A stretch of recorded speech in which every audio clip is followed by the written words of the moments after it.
వారు అతన్ని వివరములు అడుగగా అతను ఇక్కడికి కొద్ది దూరంలో ఉన్న వారికి భోజనం తీసుకుని వెళ్తున్నానని, దారిలో వెళ్తూ స్వామివారిని దర్శించాలని వచ్చానని చెప్పాడు.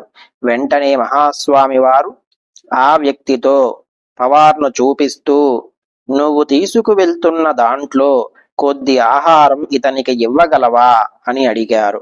అపార కరుణకు సాకార రూపమైన మహాస్వామివారు తన సేవకుని కోసం ఒక అజ్ఞాత వ్యక్తిని అర్థించాడు.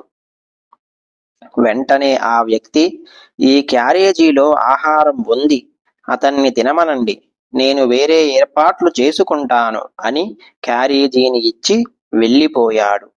వారు దాన్ని తెరవగా అందులో ఉత్తర భారతీయుల ఆహారమైన వేడివేడి చపాతీలు, కూరగాయల సబ్జీ ఉన్నాయి. స్వామివారు నవ్వుతూ,